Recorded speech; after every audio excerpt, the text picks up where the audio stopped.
passe pas. Là, on étire vers le bas. Là, ça passe, on valide. Ici, on coupe, on maintient CTRL ici pour couper. Avec le clic, on a coupé. Ensuite, on part directement travailler sur l'autre côté, sur l'autre partie de notre projet. De là à là, nous n'avons pas de dimension. Nous n'avons pas de dimension. La cote n'a pas été mise sur cette partie. Donc, 250 plus 5. 250 plus 5, nous allons mettre 7. 7. 7,50.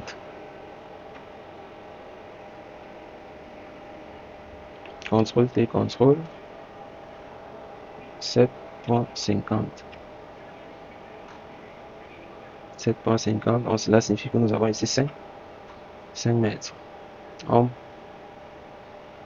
prolonge jusque là. En maintenant, la touche Shift pour faire le mode auto. On prend là, on prend là, on prend là. On coupe à ce niveau. Là, c'est bon. Maintenant, tout ce qui reste à faire, c'est de faire passer les fenêtres, les ouvertures et autres. Nous avons à ce niveau une porte là, une fenêtre là, une fenêtre, une fenêtre, une porte et une fenêtre. Dans la salle d'études et dans le magasin. Là, c'est la prochaine étape. Les portes, nous allons les mettre à 90. Les fenêtres de la salle d'études, nous allons les mettre également à 1 mètre. Et la fenêtre du magasin, nous allons la mettre à 2 mètres et 80 de hauteur. On vient là, on sélectionne notre fenêtre. On double-clique pour aller directement sur les paramètres. Nous avons 2 mètres et 0,8. Maintenant, puisque la hauteur de notre porte est de 2,50 m, on va faire 0,8 moins. On prend la calculatrice. On va prendre 2,15 moins 0,8. Ça donne 1,35. Dans les 1,35 en question, on vient les mettre là sur l'appui de l'étage.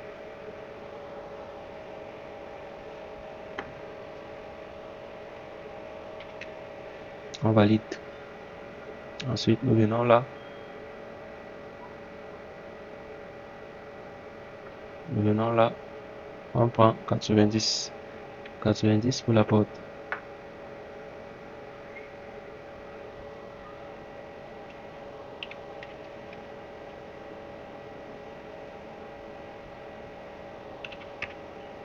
Là, c'est bon. Ensuite, nous reprenons la même chose de l'autre côté dans la salle d'études. On vient là, on met notre porte. C'est bon. Ensuite, on prend l'outil pipette pour prendre les paramètres de notre fenêtre qui se trouve là. Ensuite, on la met à 1 mètre. 1 mètre ici. On vient la mettre à 1 mètre également. Cela signifie qu'ici, nous avons 1 mètre, 1 mètre 15 pour faire juste à 2 mètres 15. On valide là. On valide là. Nous avons en tout combien de fenêtres sur cette partie? Nous avons 2 fenêtres sur cette partie. Ils sont juste là.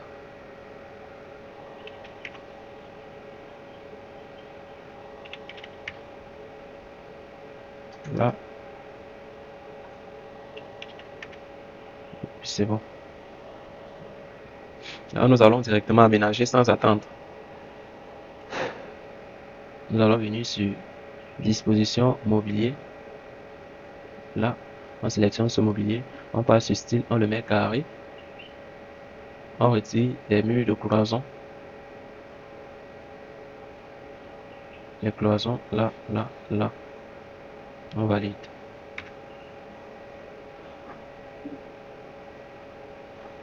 On fait CTRL T, CTRL R pour faire roter notre table.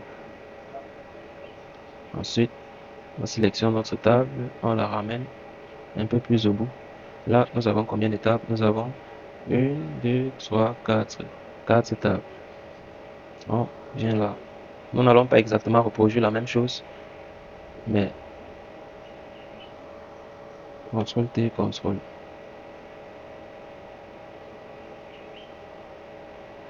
C'est validé.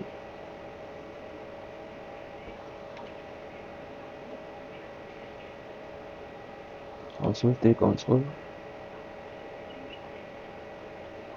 Bon, bon, bon. Bien. Donc, c'est tout pour la partie du magasin. Pour le moment, maintenant, nous allons nommer le magasin et la salle d'études. On vient là sur l'outil, outil zone. On sélectionne, on valide là, on valide là. Ensuite, on sélectionne ces étiquettes, on les supprime. On vient là et là. On retire les grilles qui se trouvent à ce niveau. On va passer à 25%. Vide. On va mettre là tout blanc. Là, tout blanc. On valide. Là, il est question maintenant de changer les noms. On prend ce nom.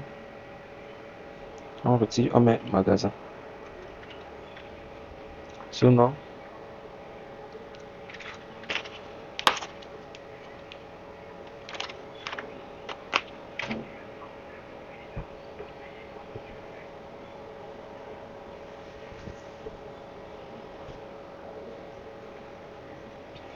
Magasin, ici on vient, on met un clic, on valide dessus. Salle d'études.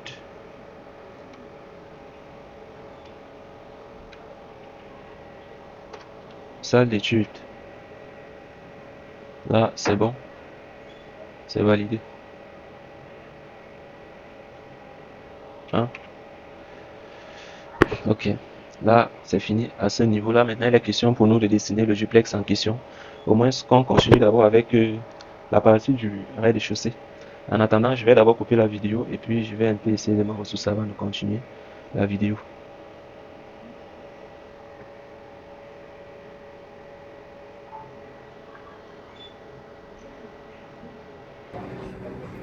Ok, là nous avons laissé au niveau du magasin et de la servitude, en fait pas de la servitude, de la dépendance de notre projet.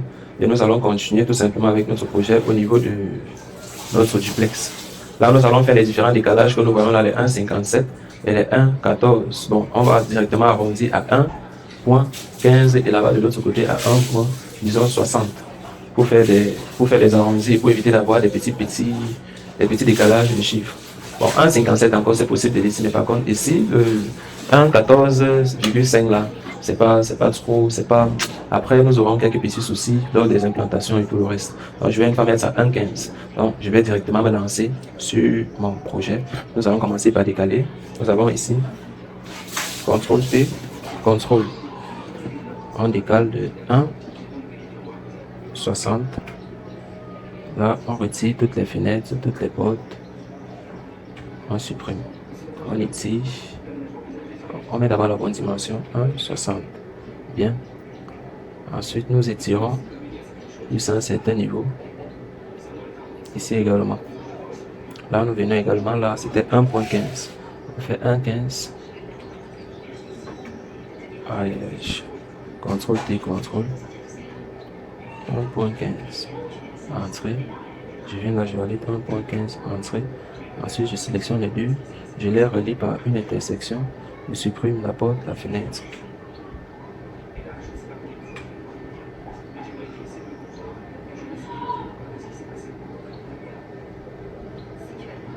Bon, là, actuellement, ce qu'il y a lieu de faire, c'est de faire des décalages jusqu'à ce qu'on obtienne la forme de notre rez-de-chaussée, tout simplement. Donc, je vais, là, nous allons reproduire tout ceci, là, actuellement. Donc, je vais commencer par sortir cette chambre et cette douche sous, la douche qui se trouve juste sous l'escalier. Et la cage d'escalier également. Donc, nous allons directement nous lancer. Nous avons déjà 3,3.